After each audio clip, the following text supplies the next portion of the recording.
உடையார் பாகம் 1 அத்தியாயம் 16. அந்த மரத்தடுப்பை தாண்டி அவர் உள்ளே போக பெரிய கட்டிலில் பஞ்சனைகள் இருக்க உடையார் ஸ்ரீ ராஜராஜ தேவர் தலைக்கு திண்டு வைத்து கால் அகட்டி படுத்திருந்தார்.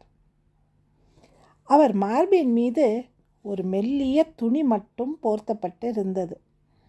கழுத்தில் அரசனாகும் போது அணிந்த மாணிக்க பதக்கம் இருந்தது. கேயூரங்களையும் கங்கணங்களையும் கழற்றி வைத்திருந்தார்.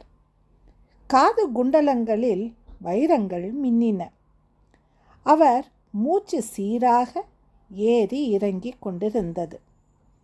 பஞ்சவன் மாதேவி மெல்ல அவருக்கு அருகே போய் அமர்ந்து கொண்டார். அவரையே உற்று பார்த்தார். அரசு என்பது எவ்வளவு கொடுமையான விஷயம்! ஒரு மன்னனுக்கு என்னவெல்லாம் பிரச்சனைகள் வருகின்றன. அவனை அந்த பதவியிலிருந்து விலக்க எத்தனை பேர் எத்தனை விதமாக முயற்சி செய்கிறார்கள். ஆனால் அத்தனையும் மீறி இந்த மனிதர் மெல்ல மெல்ல முன்னேறி கொண்டிருக்கிறார். தான் என்ன செய்ய வேண்டும் என்று ஆசைப்பட்டாரோ அந்த ஆசையிலிருந்து சிறிதளவும் பிசகாமல் நடத்தி கொண்டிருக்கிறார். இவர் ஆசைகளெல்லாம் மிகப்பெரிய ஆசைகளாக இருக்கின்றன, பிரம்மாண்டமாக இருக்கின்றன. 4 பனை உயரத்திற்கு கோயில் கட்ட வேண்டும் என்று இவர் சொல்லி 15 வருடங்கள் ஆகிவிட்டன. திரும்ப திரும்ப எவரை சந்தித்தாலும் எங்கு சந்தித்தாலும் இந்த கோவில் பற்றி பேச்சாகவே இவர் மனது திரும்பிவிட்டது. கோயில் தவிர வேறு எதுவும் செய்ய இவருக்கு எண்ணமே இல்லை என்பது போல் தோன்றுகிறது. ஆனால் இத்தகைய ஒரு மனிதரை சோழ தேசத்தின் நாகரிகத்தை உச்சாணி கிளைக்கு கொண்டு போனவரை போய் பேய் பிசாசால் அழித்துவிடலாம் என்று நினைக்கின்றார்கள். படையெடுத்து வர முடியாத போது, வாள் உருவி நேருக்கு நேர் நிற்க முடியாத போது, அவரின் முதுகுக்கு பின்னால் மந்திர வித்தைகள் செய்து அழித்துவிடலாம் என்று கங்கணம் கட்டிக்கொண்டு அலைகிறார்கள். பஞ்சவன் மாதேவி அவருக்கு அருகே படுத்துக்கொண்டு மெல்ல உடையார் ஸ்ரீ ராஜராஜ தேவரின் நெஞ்சை நீவி கொடுத்தார். ராஜராஜருக்கு விழிப்பு ஏற்பட்டது. அவர் பஞ்சவன் மாதேவிக்கு அருகே நகர்ந்து படுத்தார். கைகளை வீசி அவர் மீது போட்டு இறுக்கிக் கொண்டார். முதுகு பக்கம் இருந்த கச்சையின் சுருக்கை பளிச்சென்று இழுத்து அவிழ்த்தார். தோள் பக்கம் சேர்த்து இறுக பிடித்து கொண்டார். பின்னி இறுகி அவர் கழுத்தில் முகம் புதைத்து அப்படியே தூங்கி போனார். அவர் ஆழ்ந்து தூங்கும் வரை பஞ்சவன் மாதேவி மெல்ல அவர் முதுகை வருடி கொண்டிருந்தார். இடது கையால் தலையை தடவிக்கொண்டிருந்தார். அந்த சுகம் அவரை இன்னும் ஆழ்ந்த தூக்கத்திற்கு கொண்டு போயிற்று. தன்னுடைய சுகத்தை விடுத்து தனக்கு வேண்டியவைகளை மறந்து புருஷன் நன்கு தூங்க வேண்டும் என்று சிகிச்சை செய்கின்ற மனைவிகள் அற்புதமானவர்கள், தபஸ்விகள். அவர்கள் புகழைத்தான் உலகம் இன்னும் சொல்லிக் கொண்டிருக்கிறது.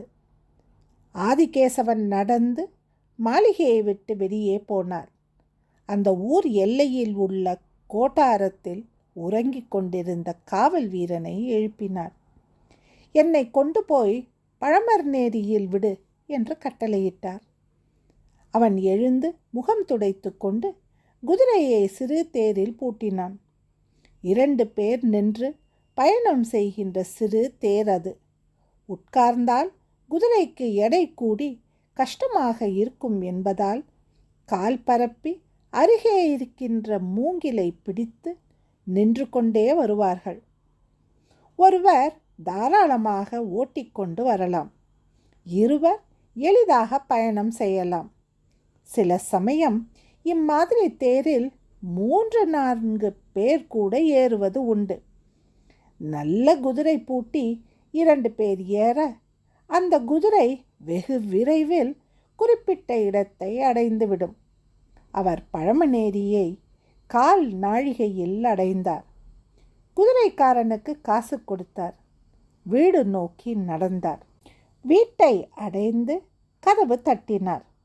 குமுதினி கதவு திறக்க உள்ளே போய் முற்றத்தில் இறங்கி கை கால் அலம்பி முதுகு முழுவதும் ஜலம் அடித்து தெளித்து கொண்டு இடுப்பு வேட்டியை உருவி போட்டு தலைக்கு தண்ணீர் தெளித்து மறுபடியும் உடை மாற்றி பல் தேய்த்து உலர்ந்த துண்டால் முகம் தலை எல்லாம் துடைத்து சிகையை பிரித்து விட்டு கொண்டு மறுபடியும் திருமண் எழுதி இடுப்பு வேட்டியை சரசரவென்று மடித்து கட்டிக்கொண்டு மேல் துணியை இடுப்பில் இறுக்கிக் கொண்டு வீட்டின் அடுப்பு தளத்தில் நடுப்புறத்தில் படுத்திருக்கும் பிரம்மராயருக்கு அருகே போய் நின்றார்.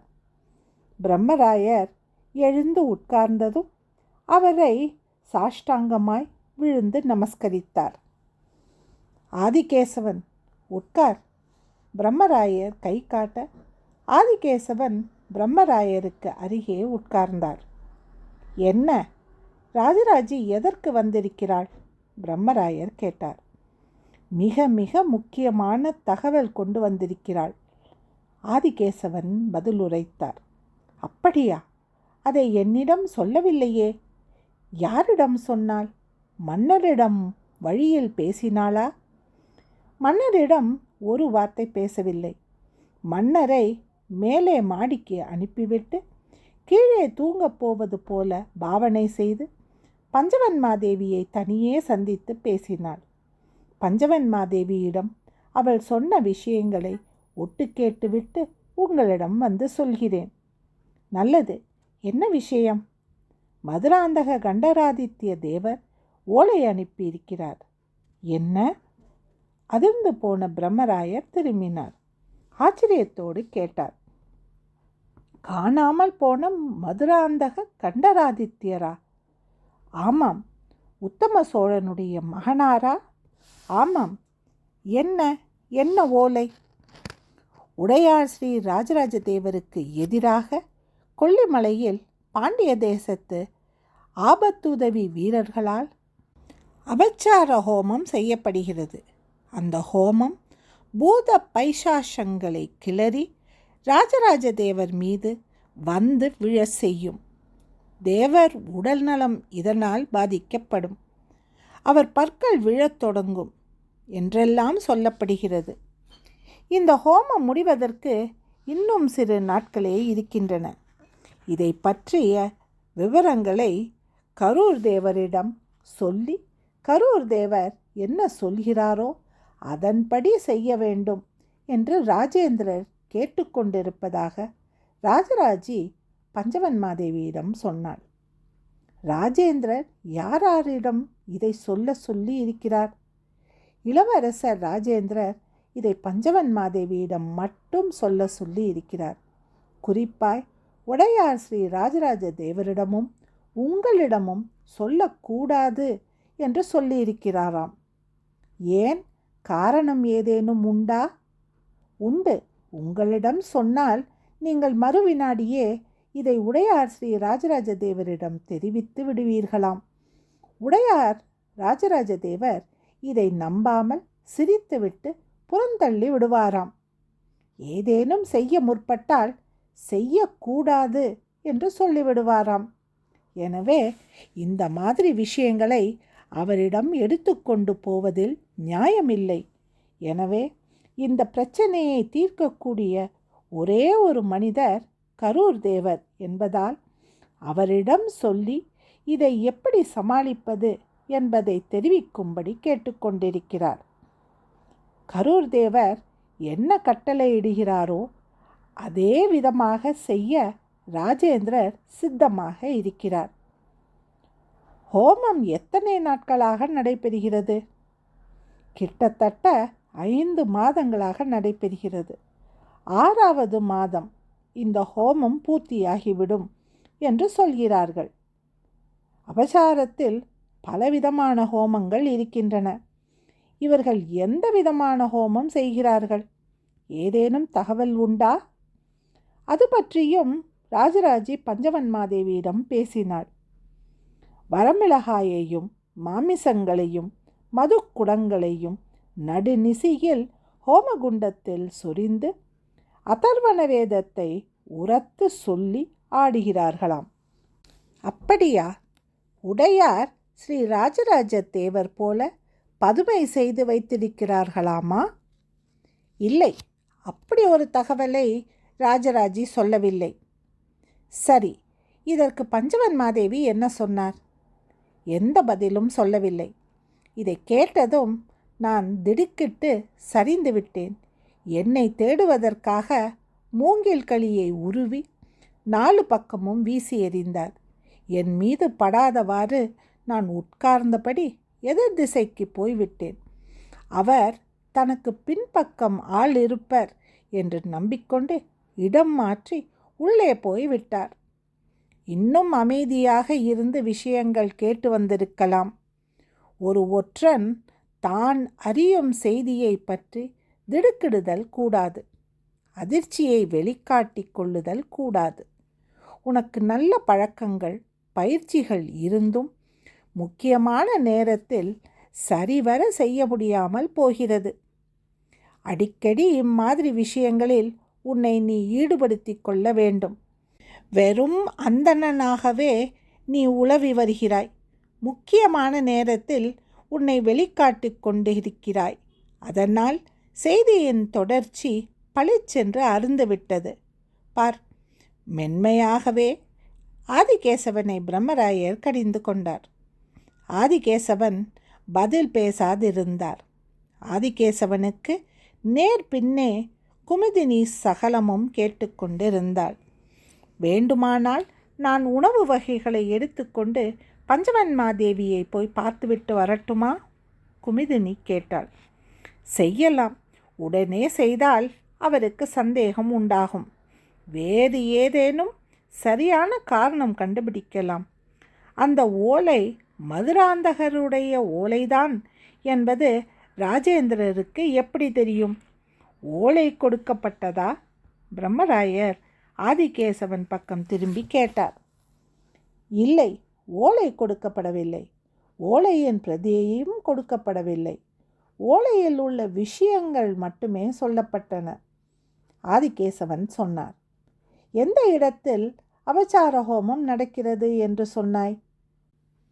கொல்லிமலையில். சரி, இது சாதாரணமாக நினைக்கக்கூடிய விஷயம் இல்லை. உடையார் ஸ்ரீ ராஜராஜ தேவர் என்ன செய்து கொண்டிருக்கிறார்? அவர் மாளிகைக்கு போன உடனேயே மேல்தளத்திற்கு போய் அறைக்குள் நுழைந்து விட்டார். இதை என் கண்ணால் பார்த்தேன். அலுப்பாக இருக்கிறது என்று பஞ்சவன்மாதேவியிடம் சொன்னார். நடுநிசி வரைக்கும் உழைத்திருக்கும் மன்னருக்கு அலுப்பாகத்தானே இருக்கும். மறுபடி மன்னரிடம் வேறு ஏதேனும் மாற்றம் உண்டா? எதுவும் இல்லை. மன்னர் கம்பீரமாக தெளிவாக இருக்கிறார். நல்லது. ராஜராஜி என்ன செய்து கொண்டிருக்கிறாள்? ராஜராஜியும் உறங்கப் போய்விட்டாள். பஞ்சவன்மாதேவி உறங்கிவிட்டாரா? அவர் அரண்மனையின் மேல் தளத்திற்கு போய் அரசர் இருக்கின்ற அறைக்குள் நுழைவதையும் பார்த்துவிட்டுத்தான் வந்தேன். நல்லது, சகலரும் ஓய்வெடுக்கட்டும். நாம் கிளம்புவோம். பிரம்மராயர் அவசரமாக எங்கோ கிளம்புவதற்கு ஆயத்தம் ஆனார். ஆதிகேசவன் குழப்பம் ஆனார். 16வது அத்தியாயம் முடிவடைந்தது. நன்றி, வணக்கம்.